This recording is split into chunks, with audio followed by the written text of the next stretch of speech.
Bonjour, je m'appelle María Fernanda Martínez Álvarez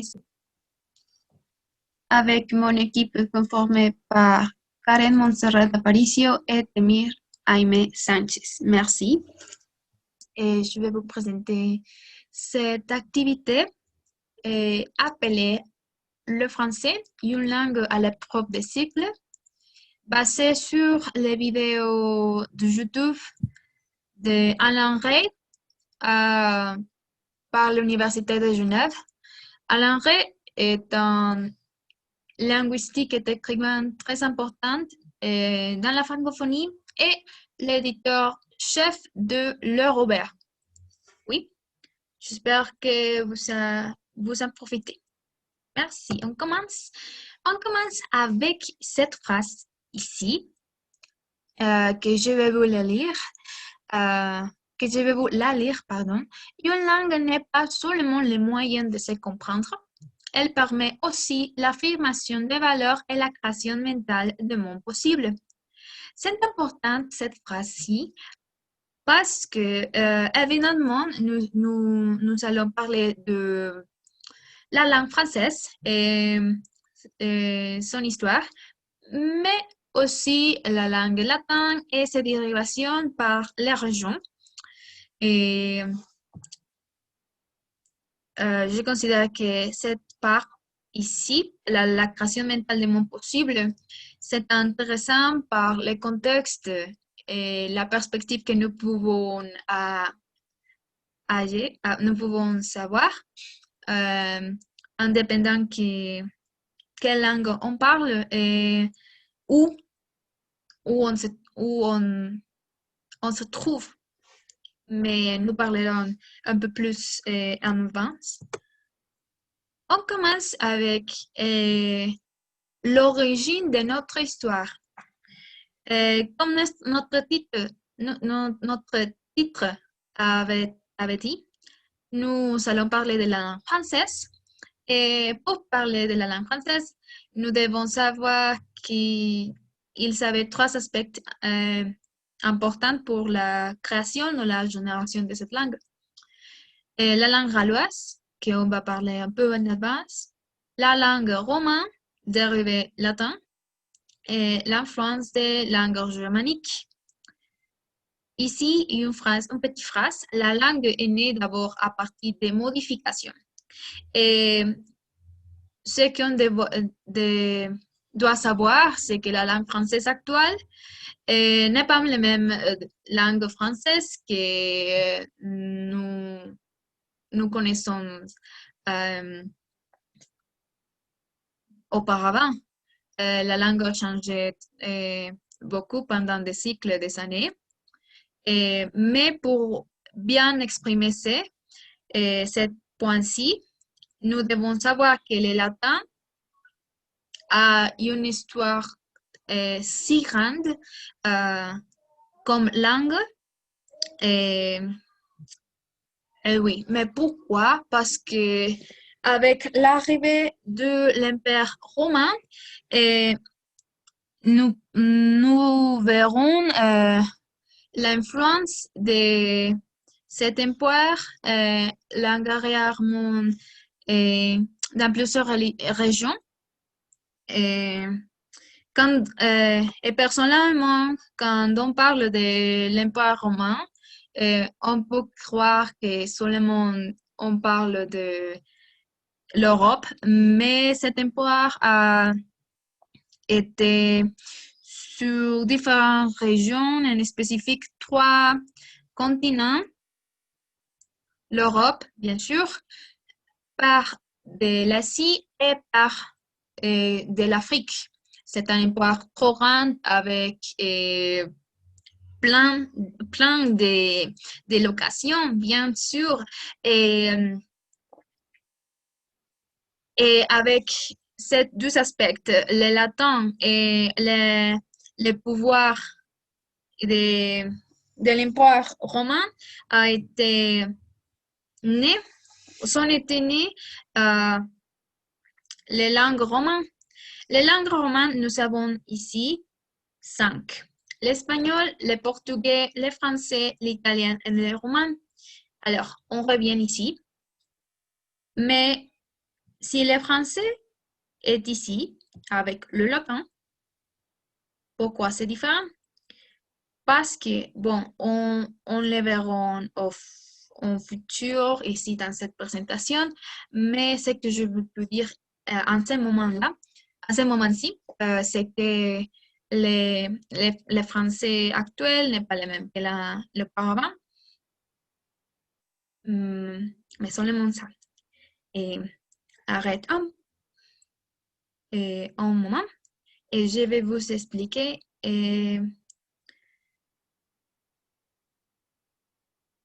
Dans un moment, oui. Alors, on suit avec. Nous savons déjà que le latin a été arrivé dans plusieurs régions, en spécifique la France actuelle, entre guillemets, et avec l'Empire romain. Alors, comme je vous avais dit, le latin avait trois différents continents dans sa palme de sa main. Et avec ça, le latin devrait arriver à plusieurs personnes. Alors, je veux essayer de faire une analogie en parlant du Mexique. Par exemple, dans tout le Mexique, nous devons parler l'espagnol entre guillemets, la mot de vrai. Mais par cet exemple ici, je ferai comme ça. Mais l'espagnol ici à Puebla n'est le même qu'au nord, Tijuana ou au sud, à Quintana Roo, n'est pas le même. Oui, la même base, mais avec petits changements qu'au futur, ça deviendra un changement plus grand. Alors, en parlant de vocabulaire, si on revient ici dans ce thème, la langue latine va faire le même, car dans ce point-là, il a été parlé sur tout le territoire de l'Empire romain et chaque région devrait changer un petit indépendant de ces contextes, c'est bon, spécifiquement pour ce contexte. Et on peut croire que cet changement était petit, mais avec les passes des années et des cycles, et ces petits changements donneront naissance à des langues romanes. Alors, la langue. Ici, Monsieur Ray a mentionné une petite définition de ce qu'il croyait qu'était une langue. Alors, je vais vous lire. C'est un système de communication dans une ou plusieurs cultures qu'elle peut. Alors, comme nous avons mentionné, la langue latine était présente dans différentes régions, ou même ce qu'on peut nommer comme pays actuel. Alors, la culture donnera un poids très, très, très, très important ici. Parce qu'une langue, même si on parle les mêmes, peuvent se déplacer, avancer, se modifier profondément, se diffuser ou même disparaître. C'est-à-dire qu'une langue peut changer indépendant les facteurs que nous avons dans un pays. OK. Nous menons à les Moyen Âge, une époque trop cruciale pour le développement du latin et des langues. Nous avons mentionné les changements de petit à petit des langues et avec ça vont surgir les différentes langues romanes. Et pourquoi? Pas seulement pour les, hmm, les- les- la distribution territoriale, mais euh, pour la façon de parler. Parce que les personnes puissantes avaient plusieurs opportunités en parlant de la langue et en parlant de l'économie. Alors, le latin est très maîtrisé par, comme j'avais dit, les personnes puissantes, les personnes qui pouvaient payer et les personnes qui n'avaient que des problèmes un peu plus superficiels. Alors, les gens cultivés, au général, étaient ceux qui pouvaient écrire et lire. Mhm. Et presque toutes les personnes qui avaient un rôle sur la religion, c'est-à-dire 95% de l'éclair, qui, même si donnaient des euh, bon, même si donnaient des travail public, entre guillemets, euh, ils étaient trop puissants. Et ces, ces personnes-là utilisaient la langue d'une manière esthétique, c'est-à-dire de manière orale, comme la chanson, la philosophie ou même la poésie. Mais ici, on a une question, non? Comment créer une langue? Bon, nous devions avoir deux aspects très importants, les aspects politiques et les aspects poétiques, qui donnera lieu à la langue avec des effets culturels. Comme M. Rey a mentionné, la création d'une langue pourrait être une espèce de... une espèce de...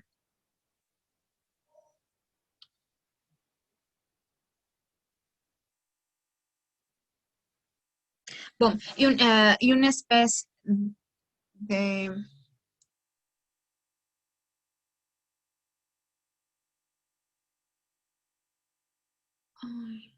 Je l'ai oublié, mais bon, une espèce de...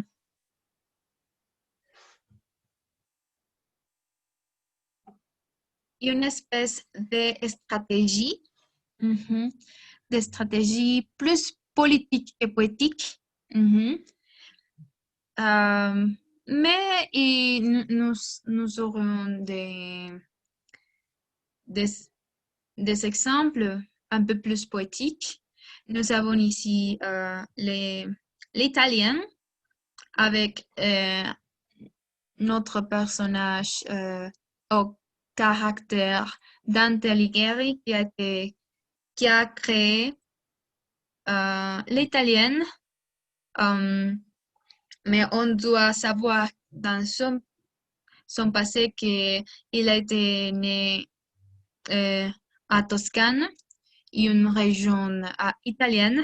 Alors, il a choisi le dialecte toscane et en spécifique, il a sélectionné cette langue qui a des caractéristiques spécifiques, plus esthétiques que politiques, car il croyait que cette langue était une langue si belle et on dirait parfait pour quand on l'écoute. Alors, le latin et l'italien ont été les modèles pour la langue française. Ça serait la base de notre langue francophone. Oui, mais on parlera un peu plus dans les suivantes feuilles. Alors, l'influence italienne sur les Français. ici, dans cette époque, on doit savoir que la fin de la féodalité est arrivée et comme l'aspect politique important, nous avions le roi de France avec une importance trop grande, immensurable, qui garantit l'unité politique. Et c'est pour cela que je vous avais mentionné qu'on pourrait croire qu'il était une stratégie pour unifier un pays. Et c'est différencié en parlant, par exemple, de guerre. Au XVe siècle, François Ier avait l'influence de la langue italienne et, et on se voyait. Alors, cette influence est arrivée avec une petite compétence entre les poètes et écrivains français et avec ceux qui sont déjà placés sur le monde culturel et qui parlent le latin et ou l'italien parce que ici, comme ce point-ci, les Français croyaient qu'ils étaient capables d'exprimer aussi bien que ces langues. Et un aspect important dans cette époque est arrivé de la même manière, la défense de l'illustration de la langue française. Mais je l'ai vu expliquer ici. Il est important de ne pas oublier que nous sommes dans le XVe siècle. Ce caractère-ci, volé, arrive avec la réforme. Et comme nous savons déjà, Dante Alighieri vient de la Toscane, alors la Toscane devient la capitale culturelle, esthétique et linguistique de l'Italie. Alors, la France avait besoin d'en avoir un.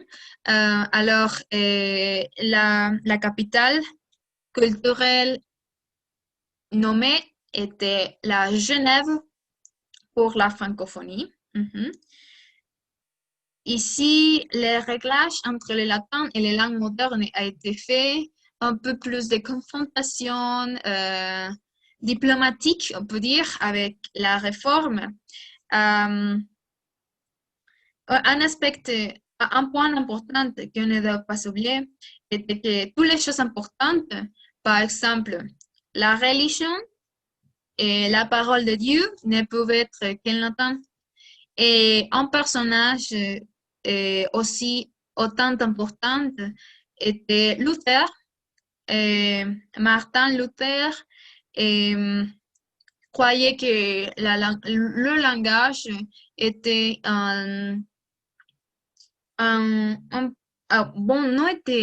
avait un plus, un petit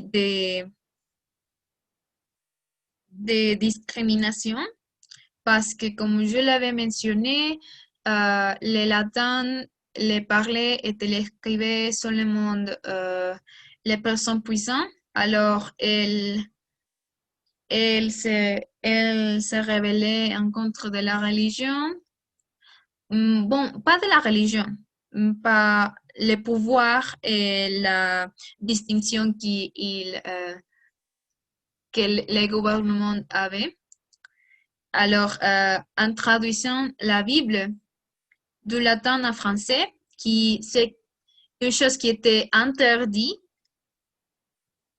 Alors, la réforme, dans cette époque-là, le XVe siècle, les jeunes du peuple qui n'étaient pas qui n'étaient pas puissants ne pourraient avoir quelques contacts avec la religion, c'est-à-dire les personnes qui n'étaient pas très cultivées ou avec sans de la formation religieuse ne devaient pas avoir devient pas avoir contact direct avec la parole de Dieu.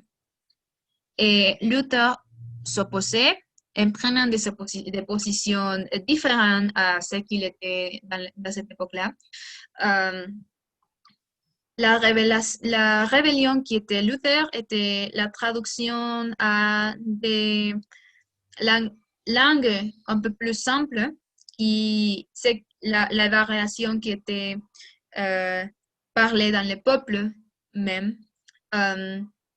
Alors, les traductions de Luther sont un exemple de prototype du français et de l'allemand moderne. C'est-à-dire que les traductions qu'il a fait n'étaient pas les mêmes sens qu'il aura actuellement, parce que, comme j'avais dit, les Français parlaient auparavant, c'est les mêmes actuels, mais ces Français-là étaient la base de la base, si je peux mentionner ça. OK. Ici, on peut lire avec cette lutte que Luther avait fait, ou avait commencé, et est devenu dans le changement de langue romaine, et cette langue romaine qui était considérée comme pauvre ou simple, ou même pour les personnes qui étaient humbles. Et c'est devenu comme la langue principale. La lutte des Français contre les latins, les langues romaines, et alors prendre la place du latin. Alors, on suit avec la réforme. Et avec ce que nous avons écrit dans les autres feuilles préviement, les jeunes ordinaires avaient le droit d'être en contact avec la parole de Dieu, mais pas eux-mêmes. Avec l'Église avait des personnes spécifiques pour faire des intermédiaires entre la parole divine, Dieu, et la communication que les jeunes normaux avaient.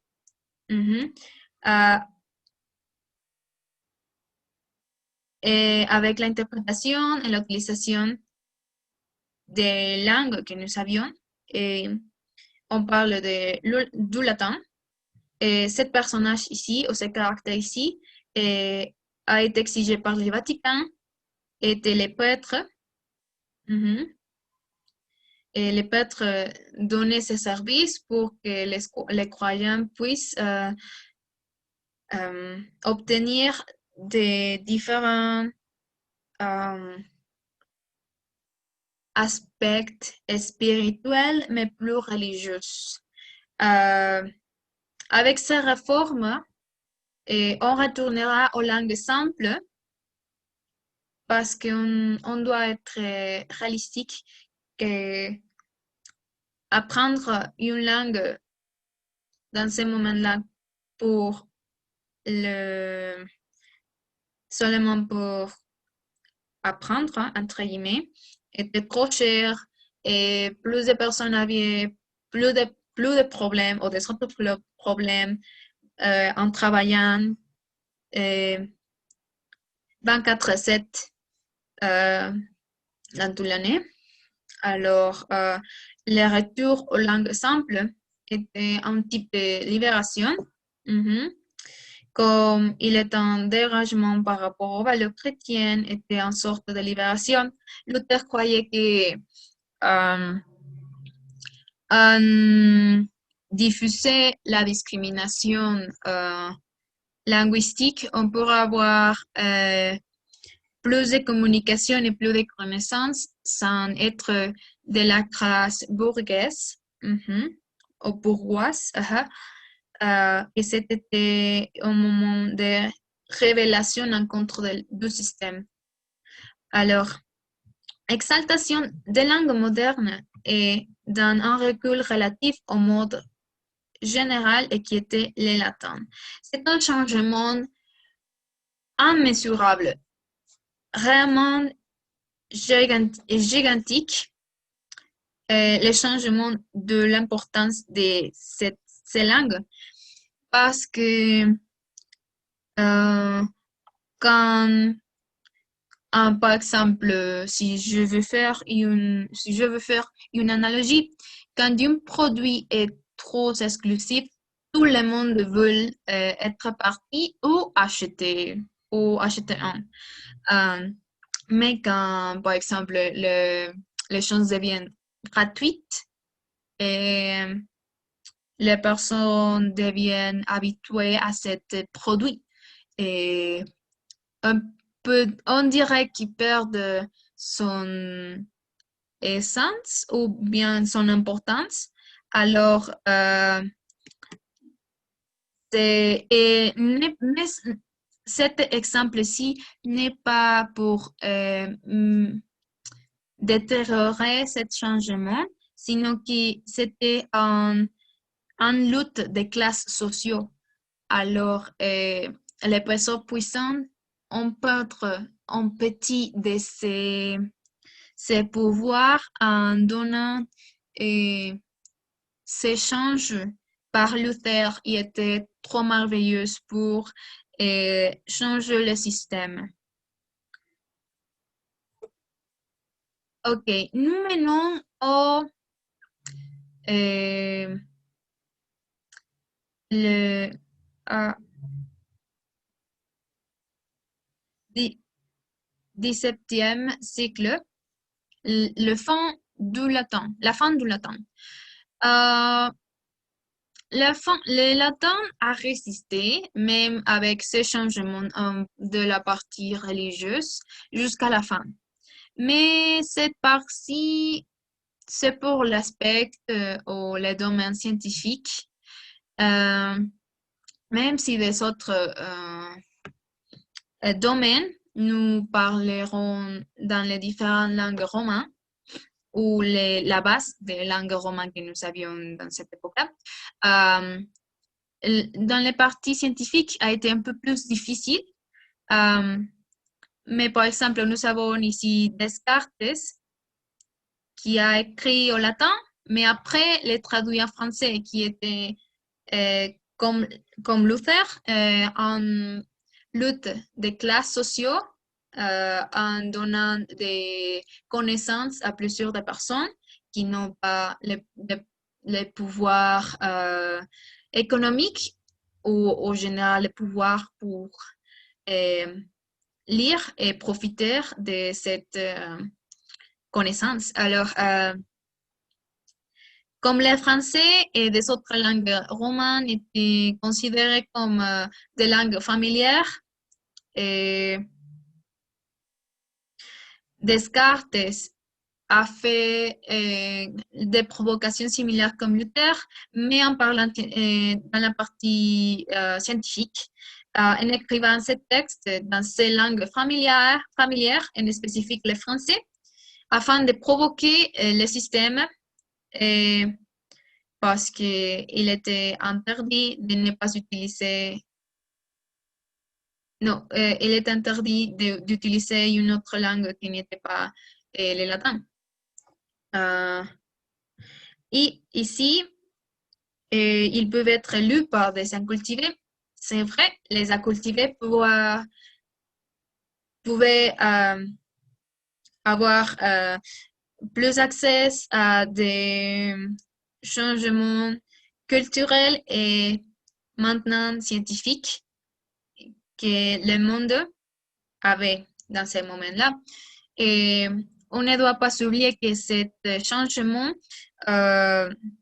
occurrait ou passait de petit en petit, n'était le même qu'actuellement, parce que le passe de temps est, était si différent parce qu'il n'y avait pas de, il n'y avait que des communications archaïques, si je peux dire ça.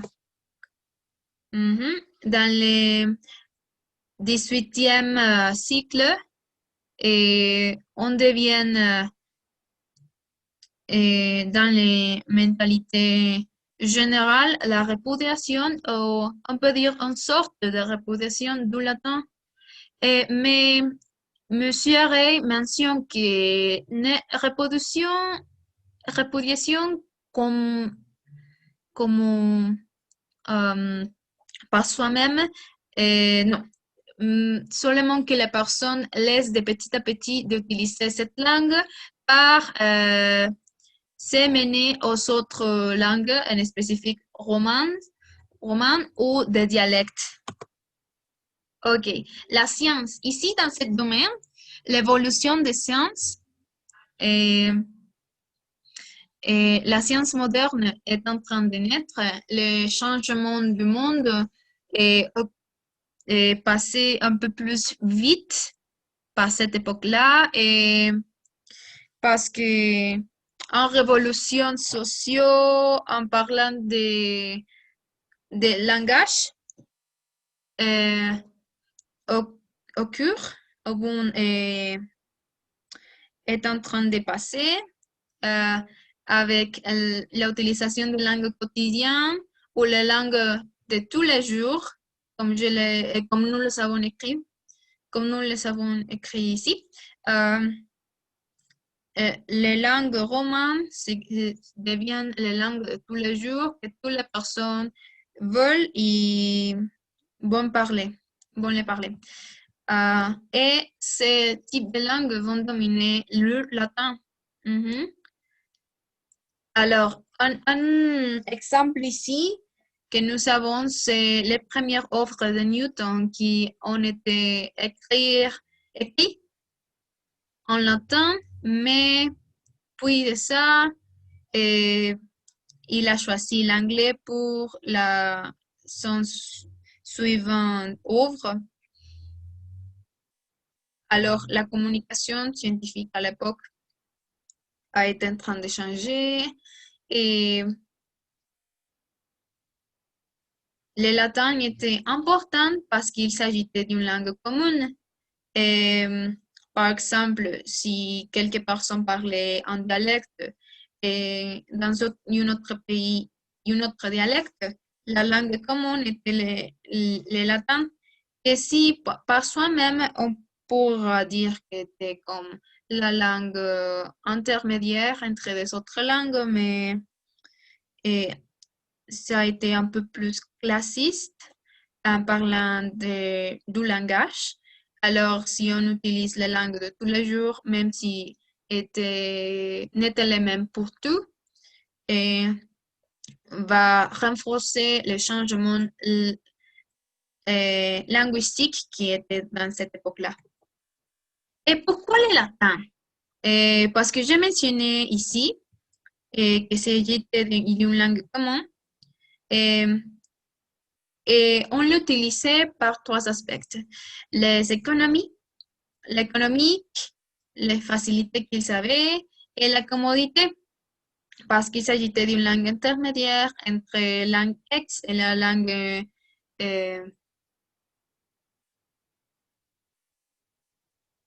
Y, pardon. Euh, dans cette, dans cet cycle-là, le 17e siècle, l'anglais et le français combat de, de ces langues que nous avons actuellement était un peu plus dominante en parlant du latin.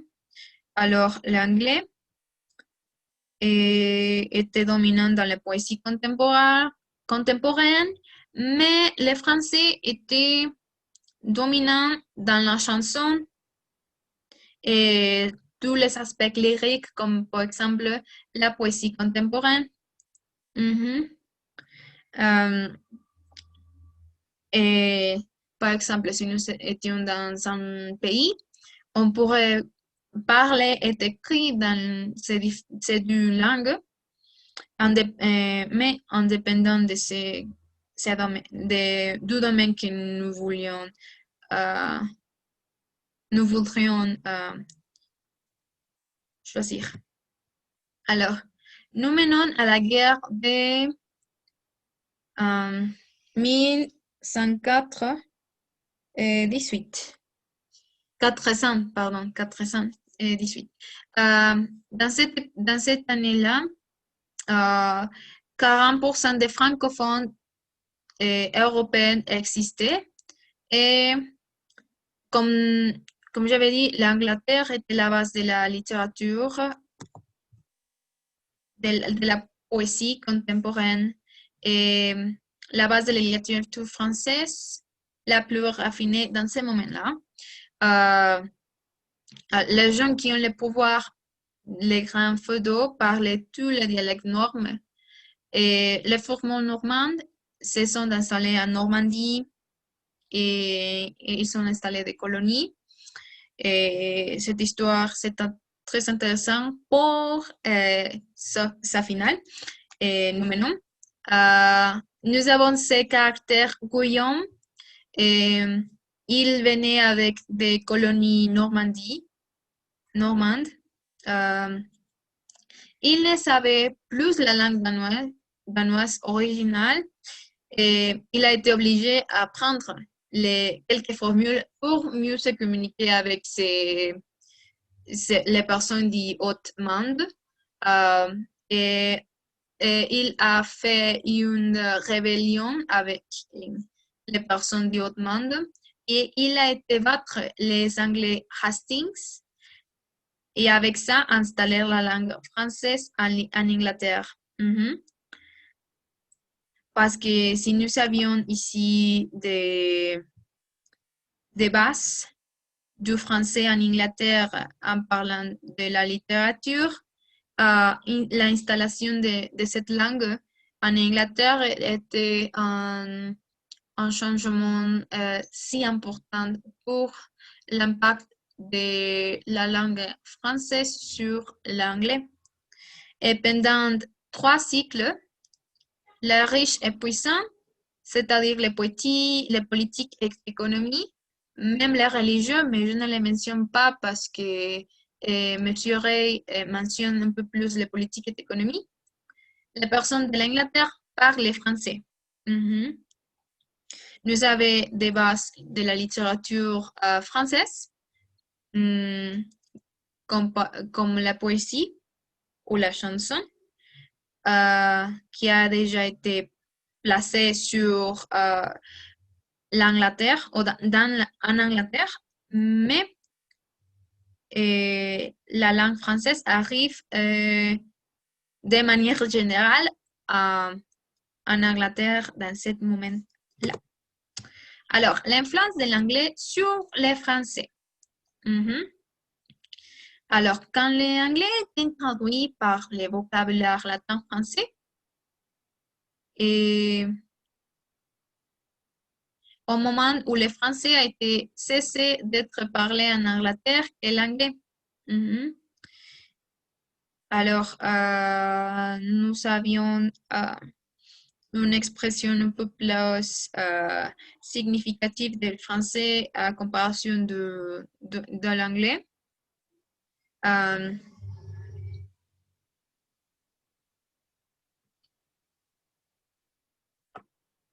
Mais dans ce moment, quand les 3 cycles sont terminés et les Français, entre guillemets, les Français est expulsé, entre guillemets. Pas tous les Français est exterminé et je ne mentionne pas tout parce que les influences français qui ont été ne laisseront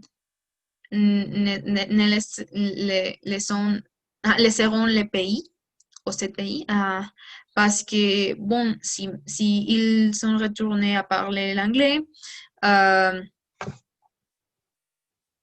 retourner de parler l'anglais, cet anglais est franchisé, c'est-à-dire qu'on a des influences françaises et toute expression en français devait être exprimé en anglais, les habitudes, la politique, la culture.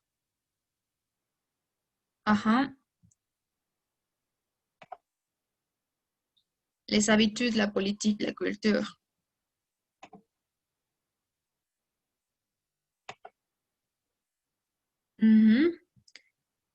Alors, la langue des hommes qui a été franchissée de force. On peut mentionner ça. Parce qu'il ne l'avait choisi pas.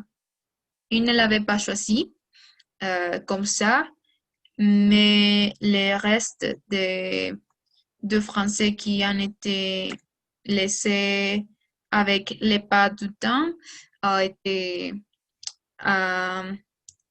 beaucoup. Il parlait patois, mais il devait apprendre le français pour bien comprendre les ordres. Mais les Français suivaient parler le dialecte de chez elles. Alors, ça dépend de quelle partie on parle. Les Français étaient trop comme en influence dans cette région ici, dans ce pays. Et même s'ils voulaient laisser de parler cette langue, c'était impossible de RC, RC ou éliminer les pas de langue. Alors, dans ce moment, Waller et Scott mentionnent que les Français, s'y a été laissé de parler pour toutes les personnes, seulement les personnes avec de l'argent ou puissants pouvaient avoir les droits ou bon les droits de parler cette langue parce il était de haute classe. Alors, l'anglo-saxon, c'est-à-dire l'anglais, était parlé pour tout humble, modeste, rural, toutes les personnes de classe bas. Et les Français étaient tout chic, agréables, prétentieux et directement avec la consommation. On dirait que l'anglais était pour les personnes pauvres et le français était pour les personnes riches. Mais avec l'histoire, comme nous avons regardé dans cette vidéo-là, parler une autre langue était un privilège parce que ça signifie qu'on n'avait pas des autres problèmes, par exemple économiques ou de santé ou territorial et plus d'argent. Alors, si on avait cette condition, on pourrait faciliter l'acquisition de connaissances externes et qui n'étaient pas indispensables comme une autre langue. Alors, nous menons au français actuel. Et ce que j'avais parlé dans la première feuille était que les français actuels n'étaient pas ou n'est pas les mêmes que celles que nous avons à l'instant ou maintenant. La ligne diviseur entre les anciens français, on ne les reconnaît pas parce qu'on considère que les changements si grands que l'ancien français est comme une langue étrangère n'est pas le même en comparaison du français moderne par ses modifications profondes, c'est-à-dire trop grandes. Avec l'apparition de l'Internet, nous menons à la civilisation de la réalité et le monde de l'image et de l'oral. Et c'est intéressant parce que M. Rey mentionne que qu'on peut avoir, par exemple, une bonne prononciation, une bonne conduction de la langue, mais l'écriture peut être un dommage pour plusieurs de personnes. Et c'est vrai, euh, en parlant de l'anglais, je connais plusieurs de personnes qui ont ces problèmes de ne pouvoir pas, euh, de connaissent pas, de ne pouvoir pas bien écrire, mais parler mieux que, que c'est comme on écrit, comme il écrit. Il s'écrit, écrivent, pardon. Parce que toute la communication, c'est de manière orale et d'images. Par exemple, des vidéos de YouTube ou des podcasts ou même des films. On, et ces générations ne lire, ne pas lire, non, ne lit pas comme habitude. Et la langue parlée, la langue écrite pourraient se sembler, mais ils sont trop différents.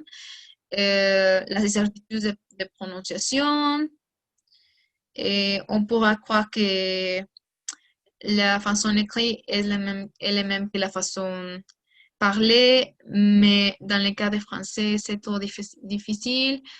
Et nous sommes habitués à, par exemple, l'espagnol, qui est plus ou moins le même qu'on attend et qu'on écrit, mais en parlant de français, c'est totalement différent.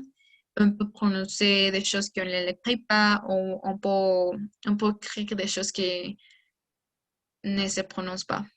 Et la langue parlée dans les médias s'ajoute à la langue artificielle. C'est un exemple de pourquoi plusieurs des personnes qui apprennent une langue étrangère et ont des difficultés pour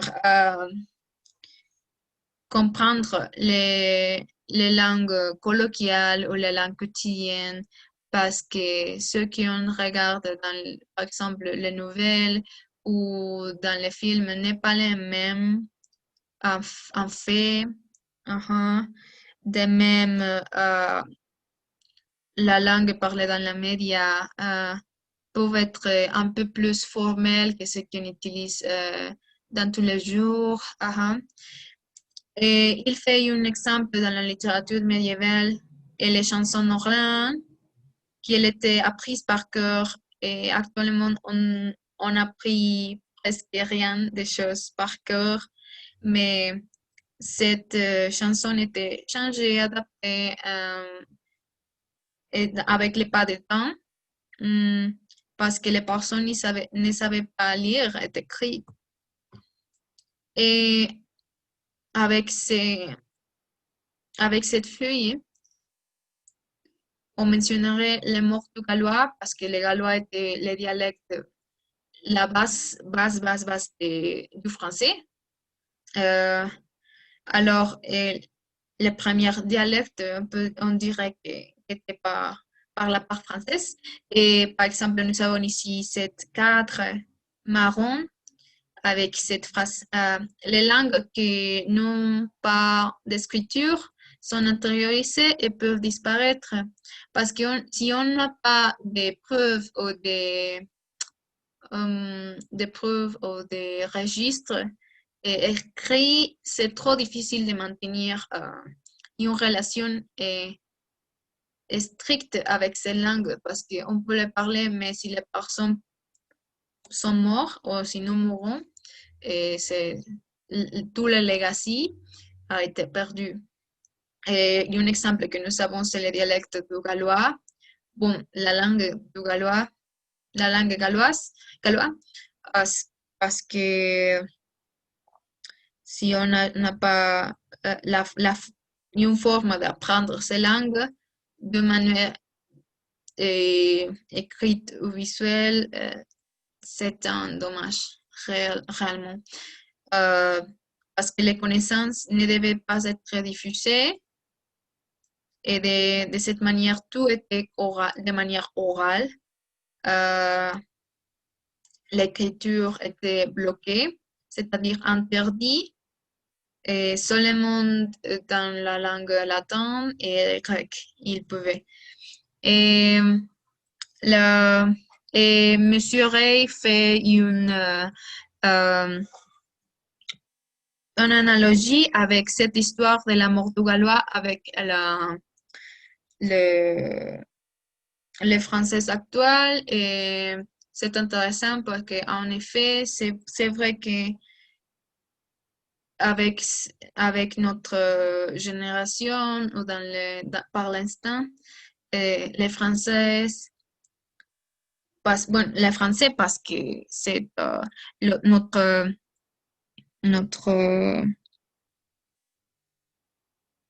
c'est le centre de notre présentation, mais on peut parler avec, on peut dire des autres langues en général.